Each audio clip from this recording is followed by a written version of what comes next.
Assalamualaikum warahmatullahi wabarakatuh. Saya Andi Bagus Ramawan, NIM 013, dan berikut ini adalah video untuk menyelesaikan tugas UTS dari mata kuliah Embedded System yang diampu oleh Bapak Frank.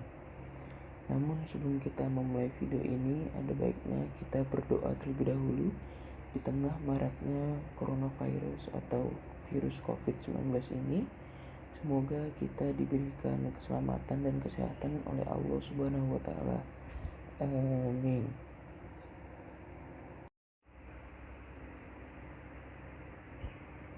Langsung saja kita bahas. Kebetulan saya mengambil pokok bahasan ini dari jurnal Teguh Arif Gustaman tahun 2013 dari UNE yang nantinya akan saya lampirkan di akhir video ini. Langsung saja, judul dari jurnal yang saya ambil adalah pengendali pintu gerbang menggunakan motor servo dan Bluetooth berbasis microcontroller Atmega 8. Tujuan dari penelitian ini adalah untuk merealisasikan perancangan hardware maupun software dan juga untuk mengetahui cara kerja pengendali pintu gerbang.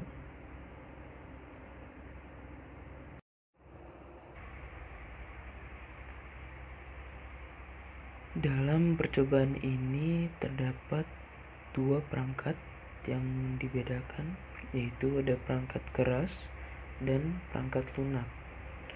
Di dalam perangkat keras itu terdapat power supply, kemudian smartphone Android yang di dalamnya sudah terpasang Bluetooth, kemudian ada microcontroller Atmega 8 dan juga motor servo.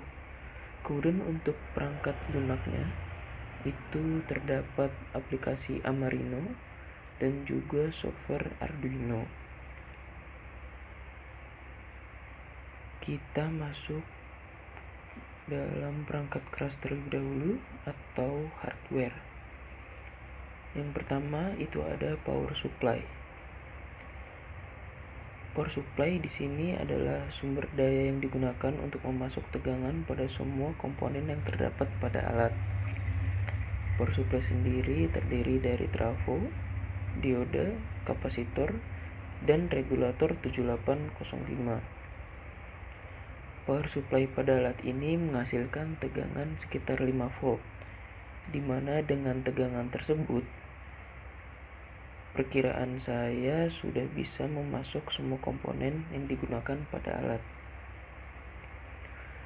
Kemudian hardware yang kedua atau perangkat keras yang kedua itu ada smartphone Android yang sudah terpasang Bluetooth. Smartphone di sini menggunakan merek Nexian tipe Journey A980 sebagai pengendali pintu gerbang.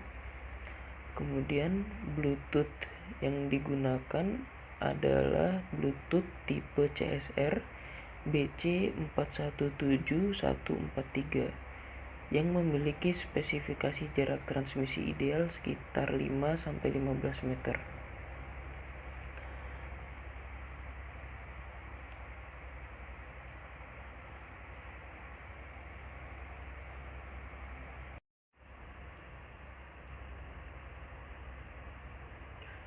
Perangkat keras selanjutnya adalah microcontroller Atmega 8. Microcontroller sendiri merupakan sebuah sistem mikroprosesor di mana di dalamnya sudah terdapat CPU, ROM, RAM, input maupun output, clock, dan peralatan internal lainnya yang sudah saling terhubung dan terorganisasi dengan baik oleh pabrik pembuatnya.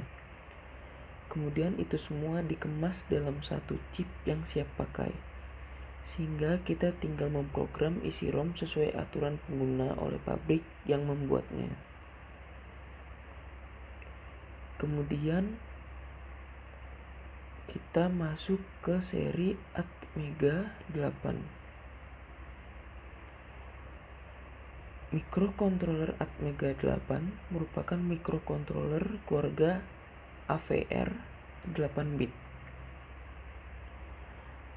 di mana keluarga Atmega 8 ini sama dengan Atmega 8535, Atmega 16, Atmega 32, dan lain-lain. Yang membedakan antara microcontroller yang saya sebutkan tadi itu terletak pada ukuran memorinya, banyaknya pin input maupun output, dan periferalnya. Kemudian dari segi ukuran fisik juga Atmega 8 memiliki ukuran yang lebih kecil dibandingkan dengan beberapa microcontroller yang saya sebutkan tadi. Namun untuk segi memorinya dan periferalnya, Atmega 8 tidak kalah dengan microcontroller lainnya. Hanya saja jumlah pin input dan outputnya lebih sedikit dibandingkan microcontroller tadi yang saya sebutkan. Untuk selanjutnya kita masuk ke fitur dari microcontroller Atmega 8 ini. Fitur yang pertama adalah 8 KB flash program. Lalu ada 512 KB EEPROM, lalu ada 1 KB SRAM, 2 timer 8 bit dan 1 timer 16 bit. Kemudian ada analog to digital converter, lalu ada USART, ada analog comparator, dan 2-wire interface 12C. Terdapat dua jenis package di Atmega 8 ini, yaitu DIP package dan TKFP package yang lebih dikenal dengan SMD atau Surface Mount Device. Untuk jenis DIP package ini lebih mudah dalam mounting ke PCB-nya. Sedangkan untuk yang SMD tadi itu lebih sulit selama penyolderannya, sehingga untuk pemula lebih disarankan yang DIP package. Lalu kita masuk ke konfigurasi pin dari Atmega 8 ini. Seperti yang kita tahu, microcontroller Atmega 8 ini merupakan microcontroller berkeluarga AVR 8 bit yang memiliki 3 buah port utama, yaitu port B, port C, dan port D, sehingga total pin input dan outputnya berjumlah 23 pin. Kita masuk pin yang pertama, itu ada VCC, yaitu supply tegangan digital. Kemudian ada pin ground, itu berfungsi untuk sebagai referensi 0 supply tegangan digital. Kemudian kita masuk port B. Port B merupakan port input output dua arah atau sering kita sebut bidirectional dengan resistor pull up internal yang dapat dipilih. Buffer keluaran port ini memiliki karakteristik yang simetrik ketika digunakan sebagai source ataupun sink. Ketika digunakan sebagai input, pin yang di-pull low secara eksternal akan memancarkan arus jika resistor pull up-nya diaktifkan. Pin-pin port B akan berada pada kondisi tree state ketika reset aktif, meskipun clock tidak running. Dalam port B ini terdapat PB0 sampai PB7, di mana PB0 berfungsi sebagai timer counter 1 input capture pin. Kemudian PB1, PB2, dan PB3 ini dapat difungsikan sebagai keluaran PWM atau pulse width modulation. Kemudian PB3, PB4, PB5, dan PB2 itu merupakan jalur komunikasi SPI Selain itu, pin ini juga berfungsi sebagai jalur pemrograman serial. PB6 dan PB7 dapat difungsikan sebagai sumber clock eksternal untuk timer, di mana PB6 dan PB7 ini merupakan sumber clock utama dari microcontroller. Jika kita menggunakan clock internal, yaitu tanpa kristal, maka PB6 dan PB7 dapat difungsikan sebagai input atau output digital biasa. Namun jika kita menggunakan clock dari kristal eksternal, maka PB6 dan PB7 tidak dapat kita gunakan sebagai input ataupun output. Lalu ada port C, yaitu port 0 sampai port 6, di mana port 6 itu sebagai pin reset. Port C ini sama dengan port B tadi, hanya perbedaannya itu port B adalah 8 bit dan port C itu 7 bit. Sebinya sama. Nah, untuk port C 0 sampai 5 atau ADC 6 channel ini itu resolusinya sebesar 10 bit. ADC ini dapat kita gunakan untuk mengubah input yang berupa tegangan analog menjadi data digital. Kemudian untuk PC6 atau reset, pin reset ini pin penting di microcontroller karena fungsinya itu untuk restart program. Nah, secara default ini PC6 di disable dan diganti menjadi pin reset. Kita dapat mendisable fungsi pin reset tersebut untuk menjadikan PC6 sebagai pin input atau output. Jadi PC6 ini bisa dialihfungsikan menjadi pin input dan output dengan cara melakukan konfigurasi diffuse bit. Seperti itu. Jika PC6 ini dialihfungsikan sebagai pin input atau output, ini karakteristiknya berbeda dengan PC0 sampai PC5 tadi. PC6 ini berfungsi sebagai masukan reset. Sinyal low pada pin ini dengan lebar minimum 1,5 mikrodetik atau milisecond akan membawa microcontroller ke kondisi reset meskipun clock tidak running. Kemudian ada port D.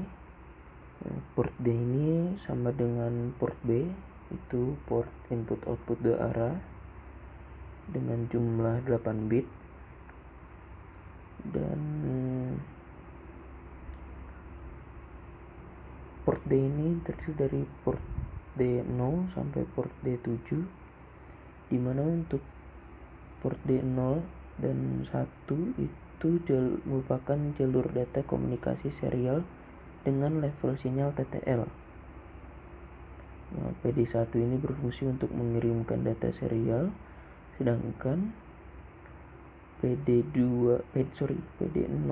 itu kebalikannya, yaitu sebagai pin yang berfungsi untuk menerima data serial. Kemudian untuk PD2 dan PD3 itu merupakan pin dengan fungsi khusus sebagai interupsi hardware. Interupsi biasanya digunakan sebagai selaan dari program. Misalnya pada saat program berjalan kemudian terjadi interupsi hardware maupun software, maka program utama akan berhenti dan akan menjalankan program interupsi. Seperti itu. Kemudian PD4 dapat difungsikan sebagai sumber clock eksternal untuk USART. Namun kita juga dapat memanfaatkan clock dari CPU sehingga tidak perlu membutuhkan external clock. Nah, untuk PD4 dan PD5 juga berfungsi sebagai masukan counter eksternal untuk timer 1 dan timer 0. Kemudian untuk PD6 dan PD7, keduanya ini merupakan masukan input untuk analog komparator. Kemudian ada pin AVCC. AVCC adalah pin tegangan catu untuk AD converter dan juga PC0 hingga PC3. AVCC ini harus dihubungkan ke VCC walaupun ADC tidak digunakan. Jika ADC digunakan, maka AVCC harus dihubungkan ke VCC melalui low pass filter. Kemudian pin yang terakhir itu ada pin RF. RF ini merupakan pin tegangan referensi analog untuk ADC.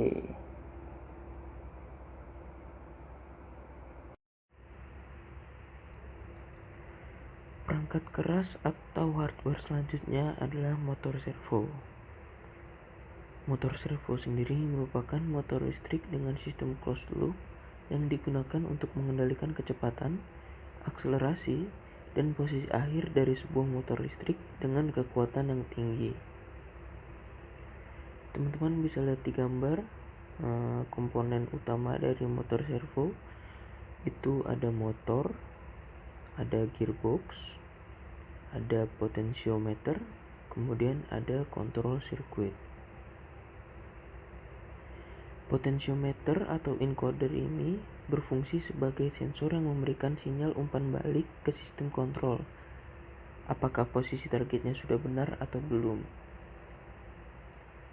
Nah, kemudian motor akan menggerakkan roda gigi untuk memutar potentiometer dan poros output secara bersamaan. Potentiometer inilah yang mengendalikan posisi sudut motor servo dengan pemberian sinyal ke dalam sistem kontrol. Jika posisi targetnya sudah benar, maka ia akan menghentikan motor servo. Sebaliknya, jika sistem kontrol mendeteksi bahwa sudut belum tepat, maka ia akan mengubah motor servo ke arah yang benar sampai posisi sudutnya benar. Kelebihan inilah yang tidak ditemukan pada motor biasa. Motor servo ini biasanya digunakan untuk mengendalikan posisi sudut antara 0 hingga 180 derajat. Kemudian di samping ini teman-teman juga bisa lihat cara kerja motor servo itu menggunakan sinyal PWM dari potentiometer. Teman-teman bisa lihat di sini posisi netral itu lebar sinyal dengan waktu 1,5 milisecond di posisi 90 derajat. Bila sinyal lebih pendek dari 1,5 milisecond, maka akan berputar ke arah posisi 0 atau ke arah kiri. Dan jika sinyal yang diberikan itu lebih lama dari 1,5 milisecond, maka poros motor servo itu berputar ke arah kanan atau ke arah 180 derajat.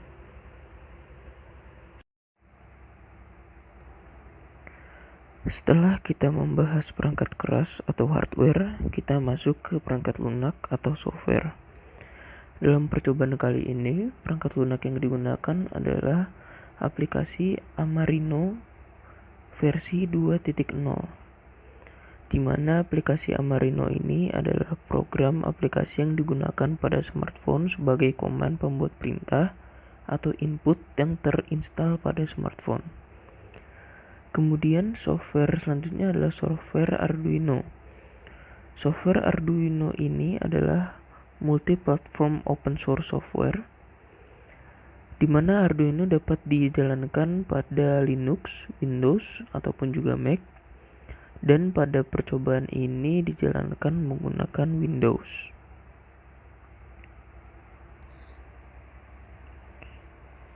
Setelah itu, teman-teman bisa melihat blok diagram dari penelitian ini. Bisa dilihat di sini smartphone itu sebagai input atau pemberi perintah, kemudian Bluetooth di sini sebagai perantara perintah, dan microcontroller Atmega 8 di sini sebagai pemroses pemerintah, dan motor servo sebagai output penggerak pintu gerbang, dan solenoid sebagai pengunci pintu gerbang. Kemudian untuk memproses perintah ini, Atmega 8 diberi daya oleh power supply, dan motor servo juga diberi daya oleh power supply. Bisa teman-teman lihat di sini.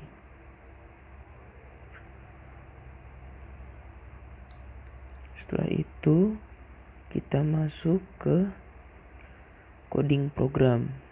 Ini lebih ke software. Bisa teman-teman lihat di situ. Dalam coding ini saya mengklasifikasikan menjadi 4 program utama, yaitu ada program inisialisasi, kemudian ada program setup, program scanning, dan ada program masukan. Nah, di dalam program inisialisasi ini terdapat dari ini, teman-teman bisa lihat di pointer ini. Nah, ini baris pertama nih, ini untuk menyertakan library servo ke dalam program nih. Kemudian di bawahnya ini ada ini untuk variabel untuk menyimpan posisi data motor kanan dan motor kiri. Kemudian ada void setup ini semua kode akan dibaca sekali pada void setup di sini. Nah, itu merupakan program inisialisasi untuk menginisialisasi variabel. Kemudian kita masuk ke setup program. Ini teman-teman bisa lihat di sini. Motor kanan dan kiri di attach di pin 9 dan 10. Ini artinya sinyal motor dikonekkan di pin 9 dan 10 untuk kanan dan kiri. Kemudian di sini ini membuka serial port itu dengan mengatur kecepatan data itu 9600 bit per second di sini. Kemudian kita menentukan digital pin sebagai outputnya. Di sini menggunakan pin 12, 13 dan 8 sebagai output. Nah, di situ itu adalah program setup untuk memasukkan pin yang diinginkan sebagai output. Kemudian lanjut di bawahnya lagi, itu ada program scanning untuk memindai perintah yang dimasukkan. Di sini ada void loop. Nah, ini semua kode akan dibaca berulang kali. Kemudian ada inisiasi lagi menggunakan karakter val. Kemudian menggunakan fungsi while, di mana menggunakan logika high ketika 1. Kemudian ada serial read. Nah, di sini ini untuk membaca byte data pada port serial tadi. Kemudian ada if lagi. Di sini jika yang bilangan ini tidak sama dengan -1, maka akan jalan, dan jika tidak benar, ini akan langsung lanjut lagi ke bawah menggunakan logika switch lagi. Ini adalah menggunakan per kasus. Di sini ada kasus open dan kasus closing. Kita pakai inisial O untuk open dan C untuk closing. Nah, ini kita sudah masuk program masukan. Ini untuk menentukan karakter kode yang akan digunakan sebagai masukan. Di sini menggunakan kita set untuk kasus yang open, pin 13 dan 8 di set di high dan 12 di set di low dengan time delay itu sekitar 1000 milisecond.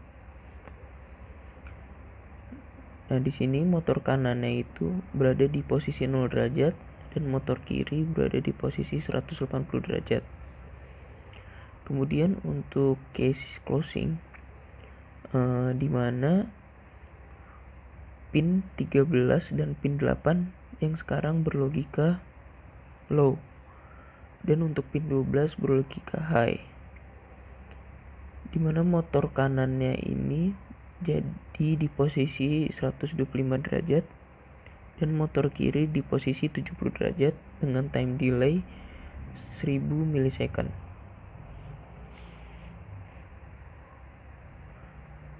Setelah selesai di coding program, kita dapat melihat di hasil percobaan ini. Hasil percobaan ini diuji dengan jarak free space di indoor dan outdoor, dimana untuk di outdoor benda-benda yang posisinya itu berjauhan dengan alat yang diuji, dimana pada jarak 1 hingga 7 meter itu hasil penerima perintahnya itu masih lancar dengan waktu eksekusi 1 detik, dan pada jarak 8 meter waktu eksekusi mulai melambat dengan waktu 3 detik. Kemudian ketika dicoba pada jarak 9 meter koneksi terputus. Kemudian dicoba lagi di indoor, di mana banyak benda di sekitar alat. Itu untuk jarak 1 sampai 5 meter masih aman, di mana waktu eksekusi masih 1 detik, dan ketika dicoba di jarak 6 meter waktu eksekusi pun melambat menjadi 3 detik, dan ketika di 7 meter itu koneksi terputus. Dan teman-teman bisa lihat di sini, ini ada tabel 3 pengujian listing program tadi. Nah, ini tadi yang seperti saya sudah sampaikan tadi, ada kode karakter open dan close. Ketika ditekan tombol untuk yang open, outputnya itu motor kiri di antara 0 hingga 125 derajat dan motor kanan 180 derajat jadi 70 derajat, dimana solenoid menjadi aktif dan pintu gerbang pun terbuka. Kemudian untuk yang kode karakter close, ketika ditekan tombol send, motor kirinya dari 125 derajat menjadi 0, terus motor kanan dari 70 derajat menjadi 180 derajat, dan solenoid menjadi tidak aktif, dimana pintu gerbang menjadi tertutup. Kemudian dapat kita simpulkan hardware dan software ini telah berfungsi dengan baik. Hal ini dibuktikan dengan alat yang mampu beroperasi sesuai dengan program dan perintah yang dimasukkan. Unjuk kerja jarak transmisi maksimum tadi itu adalah 8 meter pada ruang terbuka, yang notabene benda-benda di sekitar itu lebih dikit, dan 6 meter pada ruang yang terdapat banyak benda di sekitar alat. Kemudian proses pergerakan pintu gerbang setengah melingkar atau menyiku dari pusatnya, yaitu 90 derajat. Kecepatan buka tutup pintu gerbang kurang lebih 35 km per jam. Sekian video ini yang dapat saya sampaikan. Ini saya lampirkan referensi dari sumber-sumber yang saya baca. Kurang lebihnya mohon maaf. Sekali lagi semoga kita diberi kesehatan dan keselamatan oleh Allah Subhanahu wa taala. Wabillahi taufiq walhidayah. Wassalamualaikum warahmatullahi